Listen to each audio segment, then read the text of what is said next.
Almost Punk podcast with Colin and Olga. This is episode 34. Welcome back. Yes, it's the new year. The new year, same us though. I haven't Moving changed into that February. much. Yep. Yep. No, same people. Still like music, still inconsistent at podcasting. Not a lot has changed over here, but there's a lot of stuff happening in the music. I think now that the holidays are over, I've seen so many more festivals being announced. I'm seeing tours being announced. I'm seeing music being released. It's an exciting time to be alive. Sort of, if you can deal with winter. Just the way you say it is so convincing. Is it? Did I convince you? But we have news that's, well, I mean, it's bad news, right? There's a lot of bad news in this episode. There's some good news, but I'll say it. Go ahead. NOFX is breaking up officially, and they're saying that they are not even going to do the thing like Kiss or Cher where they like come back and tour 70 more times and this is a fake breakup. They're saying it's not a fake breakup. It's not a hiatus. Yeah, because we announced that they were breaking up sort of, but we didn't have any details last time. Yes, but now they've put out the tour dates. They put out their album. Yeah, farewell tour plan. Mm-hmm. They have it all planned out. Yeah. And this is going to be it. And actually, I'm believing it. What about you? Yeah. It's weird. I do believe that is what they think now. Okay. But do I believe that in 5 or 10 more years they won't get bored and be like, gosh, my life is empty. I need some purpose. I wish I was playing in NOFX right now. I don't know. I'm like 90% sure, but I'm, I don't think they intend to. I don't think any band, when they're doing their farewell tour, is usually like, oh, we're going to do a reunion in 10 years.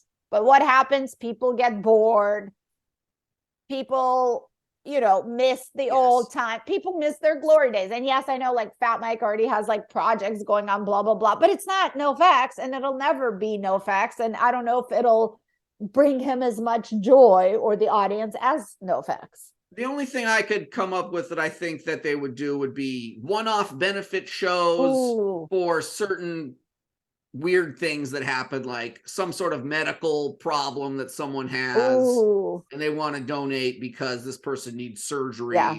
They could raise $100,000 playing a show. They might do that. Mm-hmm. But to me, it's too hard for them to be an active band at that age with the drum style that they do with the original members. Playing drums like they play, that is a lot of footwork. Like the footwork involved with that drummer is insane.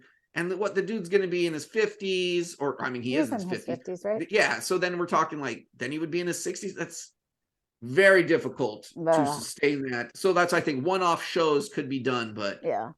And they have a farewell tour, and there's like tickets already went on sale. We definitely bought our tickets for the. We got them. We got them. Thank you for grabbing my ticket, by the way. That's right. You did good. But yeah, I'm glad that they're doing a tour. I hate it when a band is like sitting at home. They have a fight in band practice, and they're like, "We're done," and then the fans are just like, "No, like you need your last hurrah."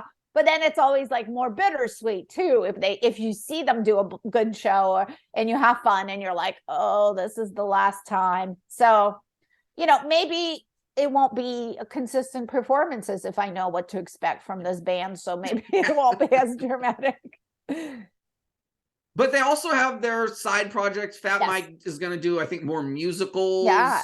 And now I think he's actually doing his podcast. Like, I think on like our first or second episode, we talked about, he announced he was going to do a podcast, and then there was nothing for like a year and a half. And now he's doing that. So, and he's just really good at staying busy and just getting projects done. And I don't know, like he seems to have a lot of fun, but boy, is he like a productive creator in a sense. Like he'll just come out randomly and be like, oh, I wrote a musical in secret and I made this or I built that, or he's like super productive. I'm impressed. And the future of Fat Records, with his retirement of NOFX, I wonder if he'll spend more time on the label or if the label is no longer a concern. He does have other people to run it. Aaron is, I think, the main runner of it. And there's like anyways. employees and stuff they have. Yeah. So that should hopefully And impact it. especially in like this climate to like find bands, promote bands, make money, all that stuff on a label that's independent is very difficult. Yeah. I don't know what the future holds on that regard. No We one shall does. see. No one does. Yeah. And ready for more news? I am. Thrice. That's right. I've heard of them. Thrice. So Thrice is my favorite band, actually. And they just announced today, the day we are recording, that they've re-recorded their biggest album, which is The Artist in Ambulance, and they've re-recorded the album. It's on streaming platforms everywhere. And so then they renamed it kind of The Artist in Ambulance Revisited, and they announced a tour. They announced earlier just Australia dates for that tour, and then everybody was like, okay, they're going to announce US, obviously. And they did. Yeah. So that's great news. I'm excited about that. And then the album looks like it has a couple of like guest appearances on some of the songs, which is really cool. I've listened to it all the way through. I haven't been able to like compare song by song yet. And so far, my takeaway was some of the songs I like the original versions better. Some of the songs I like the newer reworked versions a little bit better. But it's super close, and you have to be kind of like a super fan to probably care or notice.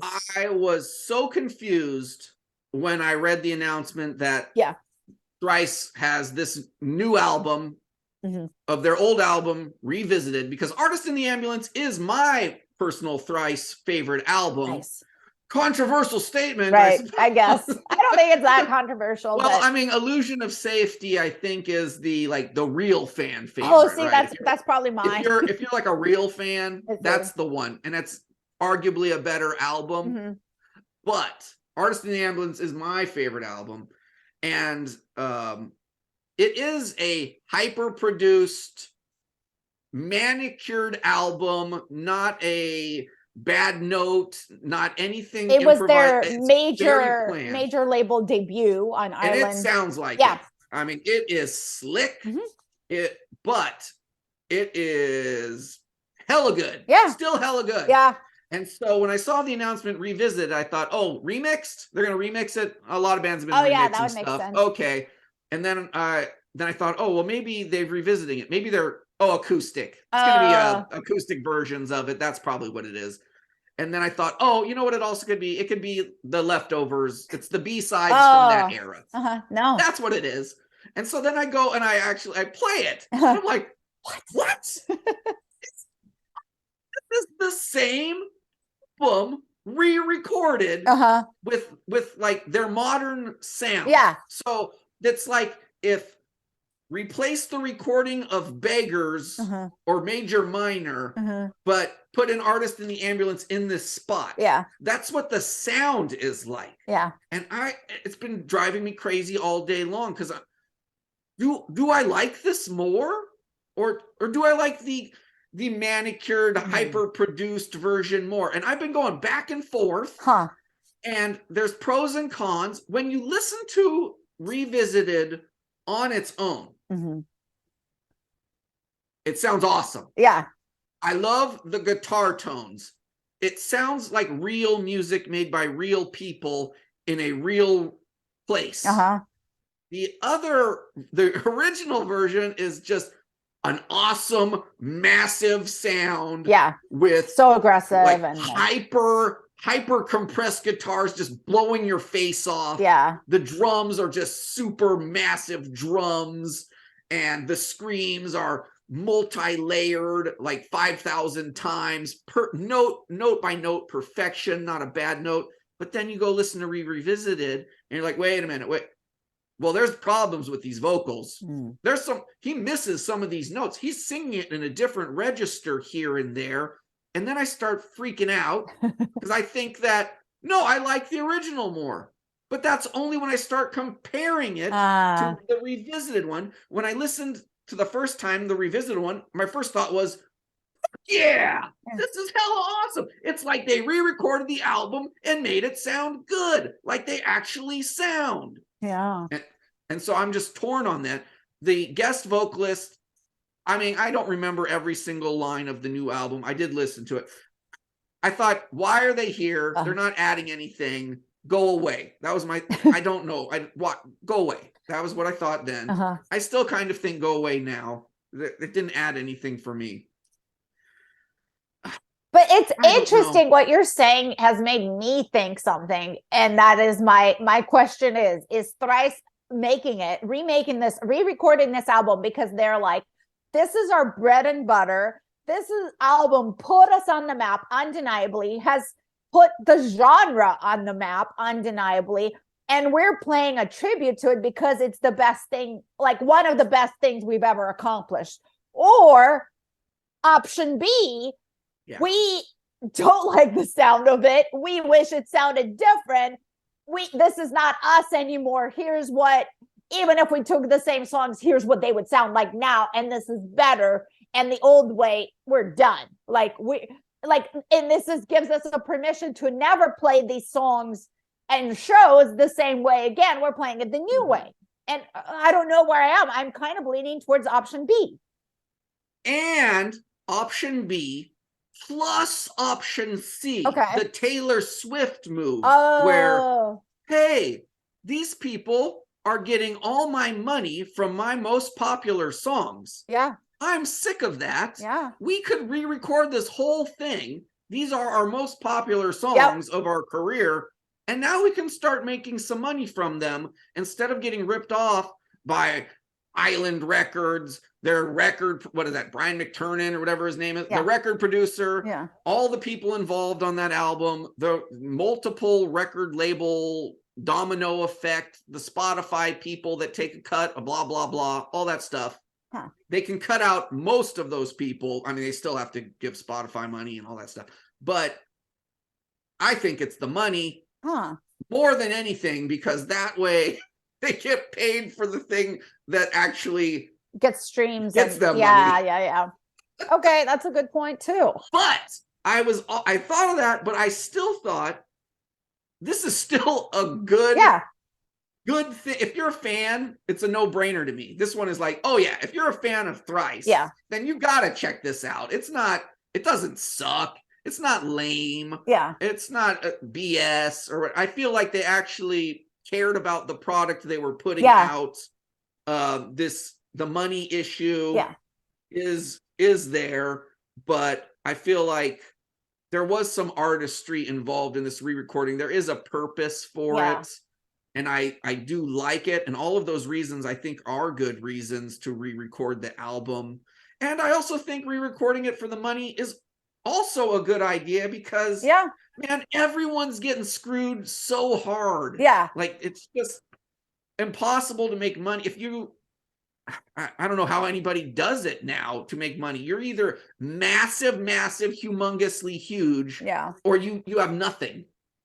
And there's very hard to fit in that middle ground, and they are that middle ground band where it's their full-time job, right on the cusp, but they've just never went huge. They just got big-ish, and that the biggest moment has passed before the streaming services were taking off, and now it's kind of playing catch up. And what are we going to do about it? This is what we're going to do. Other bands have re-recorded albums, and to me, that's just not been good. Kiss, I'm a big Kiss fan. They re-recorded a bunch of songs because they have different members in the band now, and they wanted to put out versions with the new band members so they didn't have to listen to the other band members ever again, and you kind of forget about your old band members. Ozzy Osbourne recorded a couple of his album, re-recorded, only kept Randy Rhoads' guitar. He did that so he didn't have to pay the original musicians in the band, so he's just screwing people over by re-recording things. Talked about Taylor Swift re-recording it to take control of her records. So everyone seems to have these reasons, but ultimate product of Thrice, good. I still like it. That's so funny because I was thinking the same kind of thoughts about the tour as I was thinking, this album is released and there's also a tour. They're touring in United States and Australia. And I was thinking, ooh, I bet like people could say, oh, this is just another nostalgia money grub. But the counter argument is it's like, that's like a lot of people's favorite album of theirs. Yeah. And like it's arguably one of their better albums if you don't think it's the best one.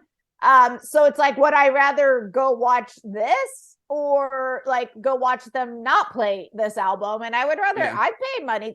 I will pay money to go see this. I watched their, they did anniversary shows for Illusion of Safety, but they didn't tour with it. They just did it in LA. And I went to a couple of shows of that, and that was amazing. It was my favorite shows that whole year, 2022. I think, yeah. And if you're a younger fan of Thrice, you never got to see it. You never got to see it. Yeah. And then if you hear this version, like the way they recorded it, I'm just hoping it has an influence on future heavy metal recording. Because maybe it was 2000, 2005, 2010.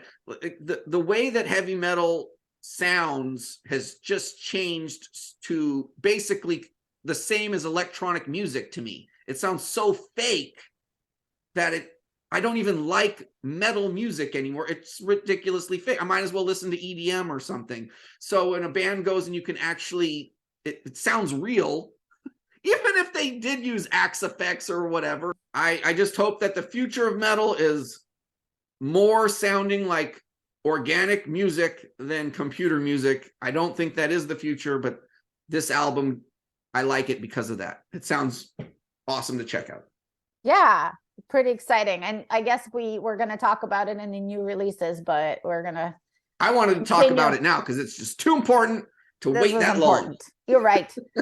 Any more news you wanted to mention? I wanted to mention that White Lung has released their last album and they are breaking up after this. It's done. Nishwe's had a couple kids. This band is done. I'm sure she's going to do stuff without the rest of the band. And I also was just bringing up this weird thing of what happened to White Lung. I don't really know, but years ago they were on the verge of stardom. I don't know. And then she had controversy about her political leanings. They were saying she's more on the right-hand side than the left-hand side, which was weird just because of the scene that they're in. Yeah. I don't know all the answers to these things. I just wanted to bring them up as interesting things about it. But more importantly, White Lung has a new album. It's going to be their last one. And I do also believe that it will be it. Yeah. Lots of announcements of bands breaking up lately. Sheesh. It's all the bands we liked like 10 years ago. And now the time has come where they're just too old and they need to do something else. They're just like, I've had it. And then speaking of bands breaking up, I guess looks like Fall Out Boy's back together and they just announced a big tour. So people are pretty excited about that.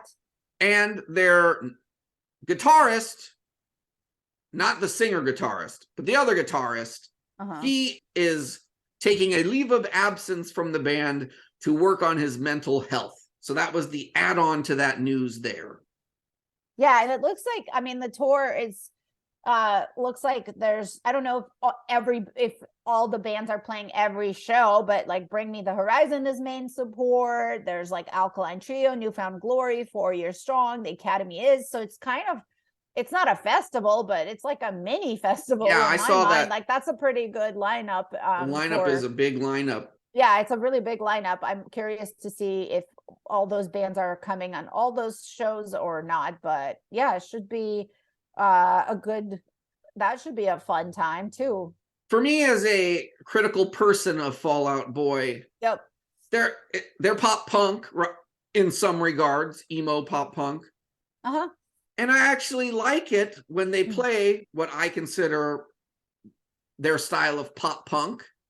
But what is it with these bands? They leave the genre, so to speak, to me, and they do other things, and I hate it. I hate it so much. I'm not going anywhere with this, but Fall Out Boy does it, Paramore does it, Blink 182, they do it. Like, you start out with something, it's awesome, right? And then you move into this other thing. And that's what Fall Out Boy does that bothers me. They move out of what I like them for. Yeah. And they do what, rock? Like general rock? I don't even know what you I don't call know. it. I think there's a lot of pressure on these bands, these bigger bands, to sell more records. And I'm sure there's 40 people in their ears every meeting with the record label being like, you should sound more mainstream. You should sound more mainstream. And I think that's their attempts at that. But I think the problem But the songs, even their most popular songs, and same with My Chemical Romance, same thing. Those were the pop punk songs. Sum 41, same thing.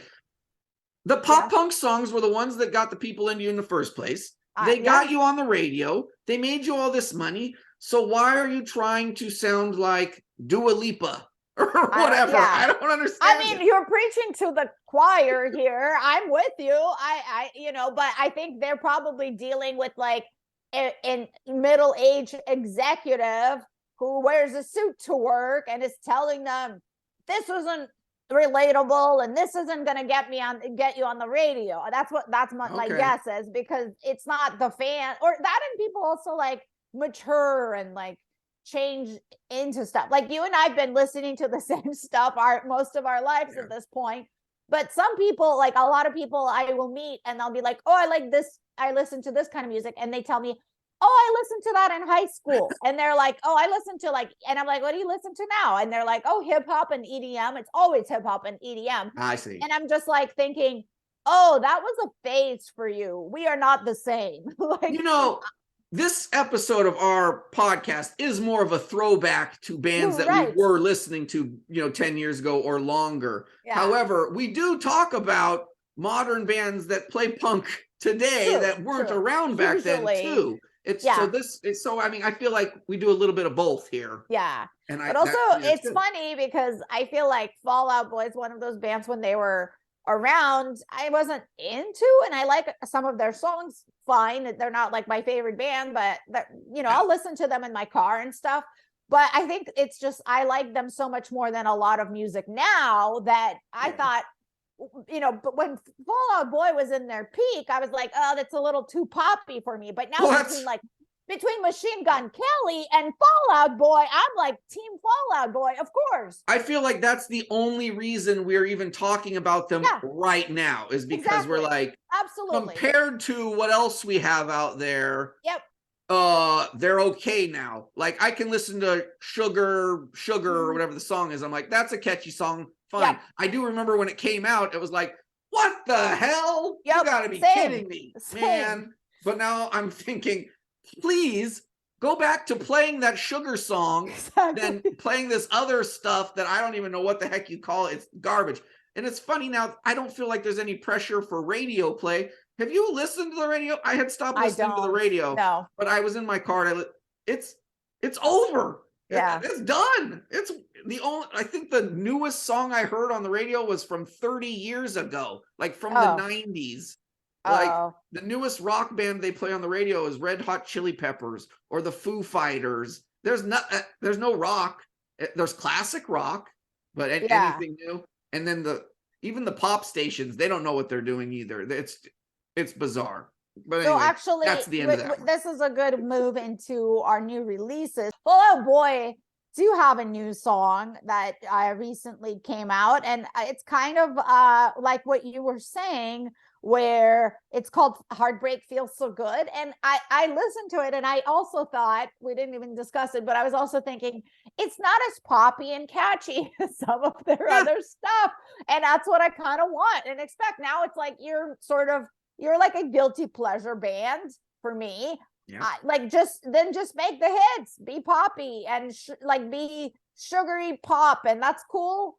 But it was a little like it wasn't catchy enough for me from what I expect from this band, especially. This isn't like, I don't know, Converge or something where I'm going in not expecting it to be a catchy poppy pop punk song. This is Fall Out Boy. I want catchy and I want fun. I want light. I want, with like dark tones, but like still.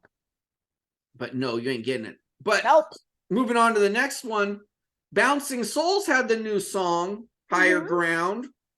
That I like. Like two songs. I liked Higher Ground more than the other one, but I think same here. Yeah, I didn't love it. Like it wasn't like the best song they've ever made or anything like that. Don't get me wrong, but it was still, I liked it. This is what I wanted Bouncing Souls to give me if they were going to give me something. And they did. And I'm like, good, thank you. Now when you play a show, I am going to go see you because there's a reason to see you other than the other songs that I already like.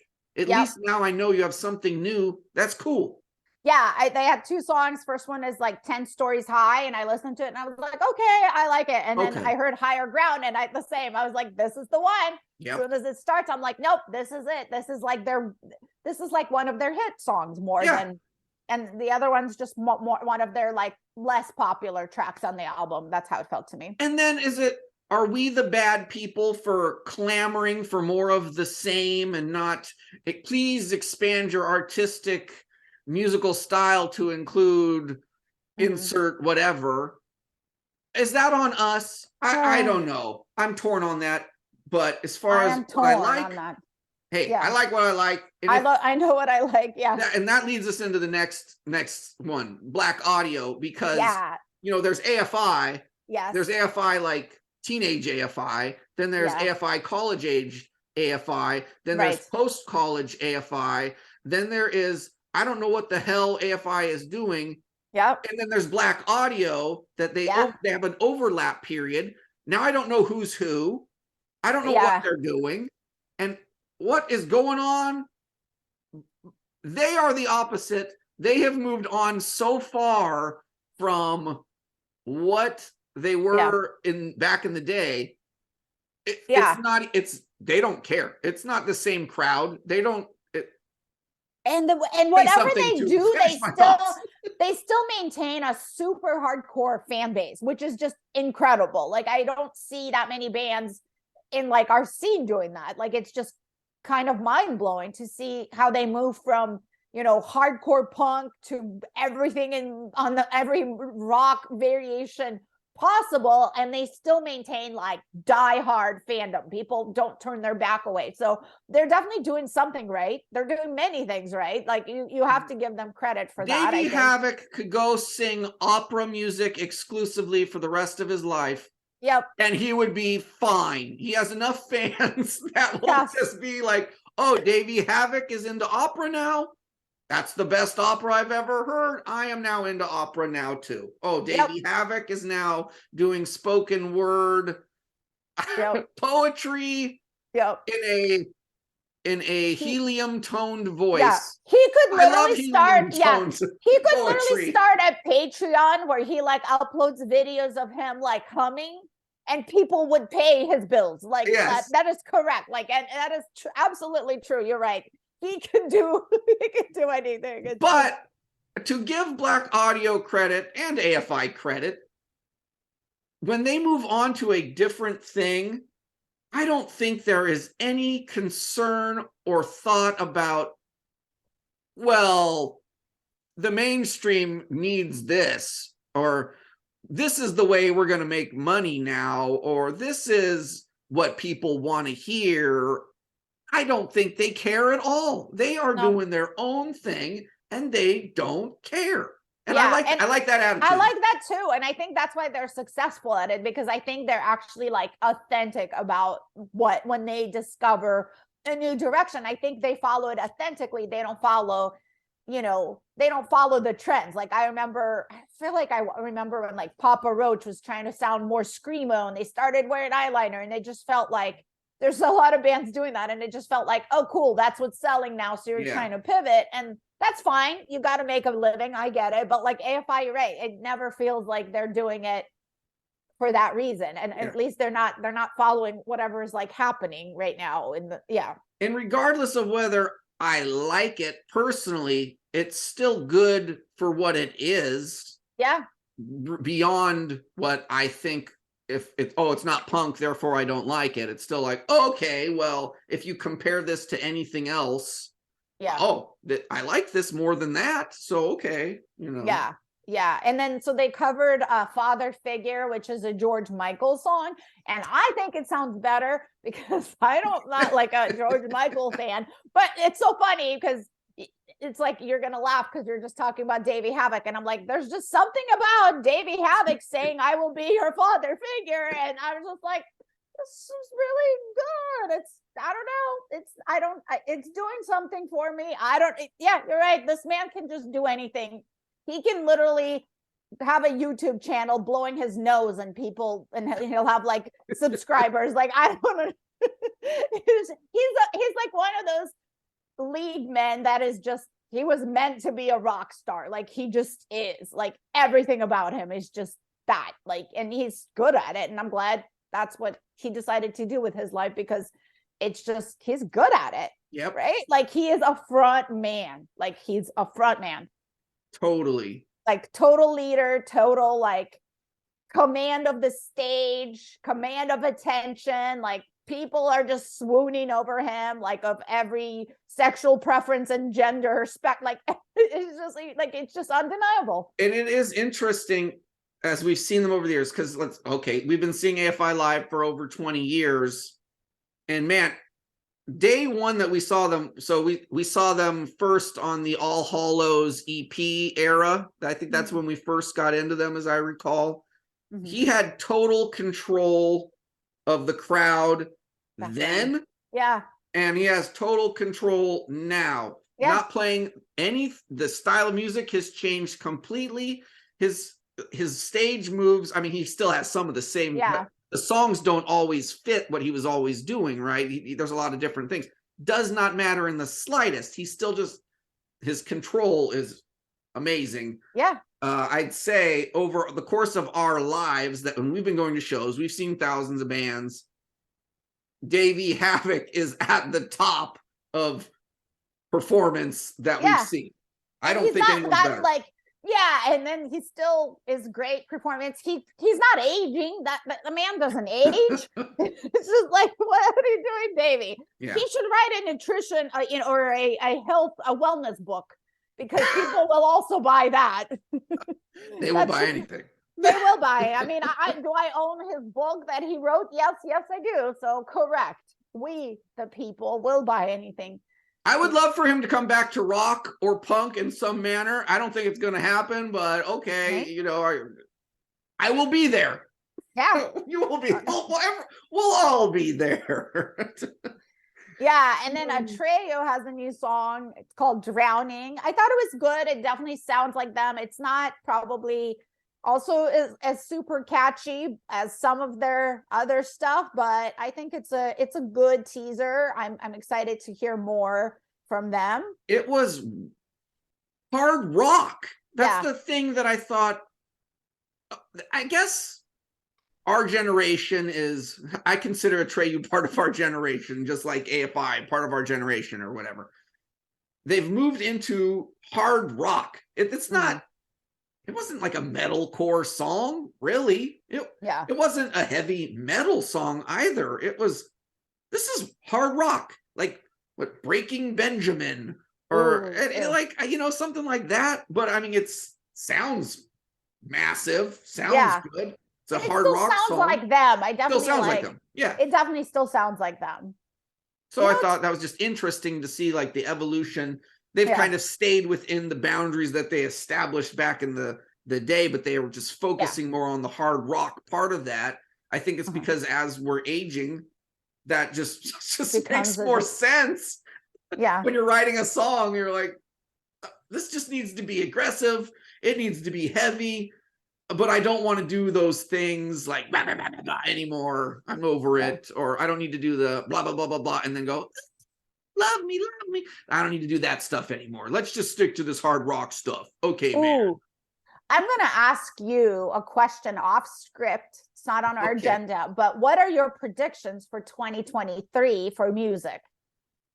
I think that it will be a huge year for live bands. I think people are going to go back to seeing as many shows as they can.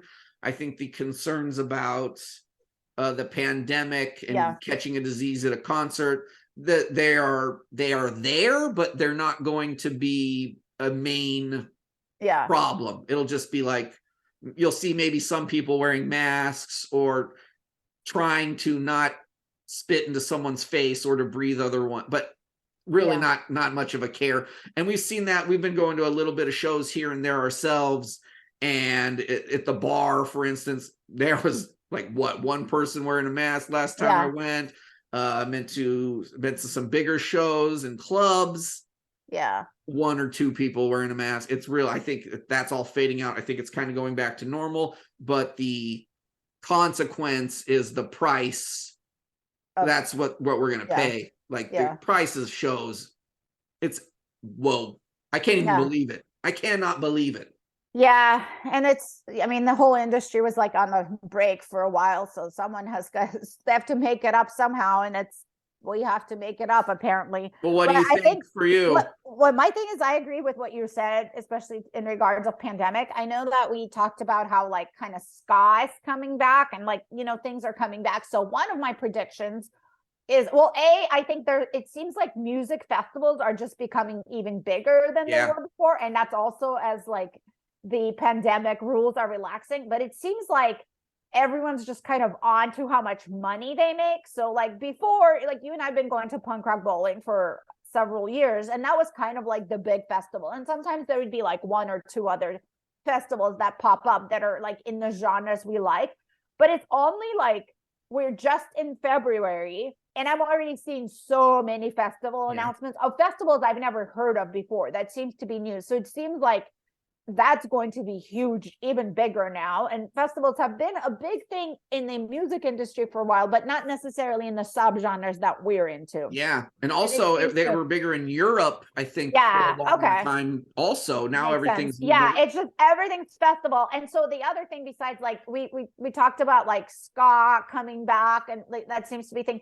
My new theory is new metal is going to be the next comeback, which I am not excited about. And I just kept thinking like, I think that's going to happen. And then I literally saw like a festival announced that was all like new metal bands. And I was like, oh my God, I knew this was going to happen. So that's one of my predictions is like, we're going to see some sort of a resurgence because we're seeing all the stuff that was like big 10, 20 years ago. And now they're doing all the nostalgia tours. So maybe they'll do like you know how they do those like cruises for like Weezer fans or emo cruise, like they'll probably do like a new metal one or something. Like Mudvayne on a boat. Limp Bizkit. Like I'm not excited about that, but I mean it's cool for the people that enjoy. They should totally go, and that should be awesome for them. But I'm kind of, that's one of my new comeback predictions. This will be the year for new metal. Do you think there will be not even a resurgence? Will there be new metal bands that are getting big out there? Yeah. Or is it just going to be?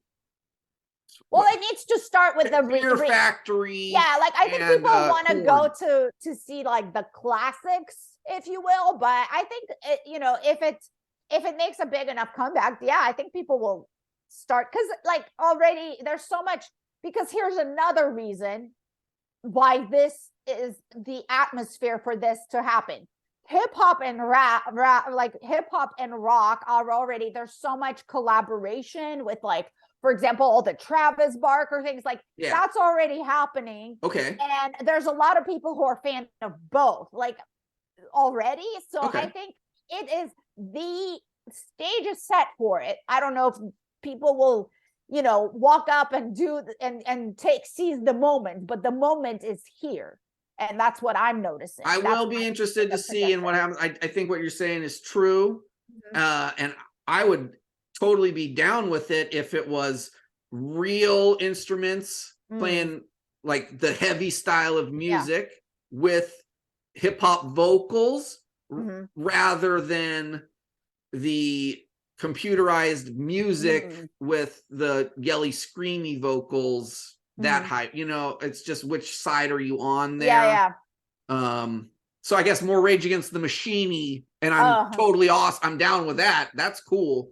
But if it's the opposite, I don't know what to do about that. I mean, nothing. Just stay home, I guess, and not go see it. Yes. Complain about it on our podcast with dozens of listeners. Well, that wrapped up all the news I had. Same. Do you have a grudge this week? Grudge this week is very not musical related. It is just expectations without, I should say, other people's expectations at work without any plan on making it happen. And then expecting good things. Oh. I don't need to get into it, but that is a grudge now. That's what's going on in the background. Need a plan. Hey, do you want something? Make a plan. You want me to make a plan?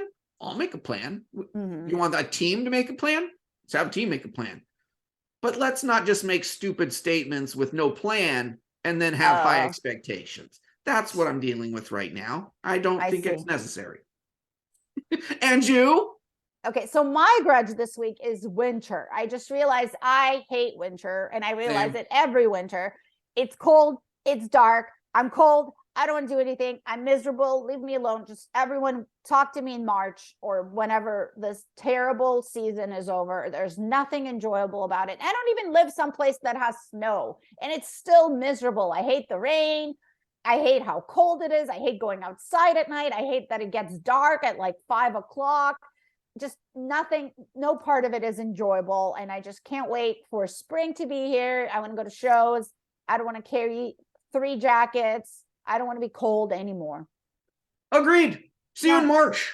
Yeah, see you in March. Let's just not hang out until then. I have no plans of leaving the house ever again.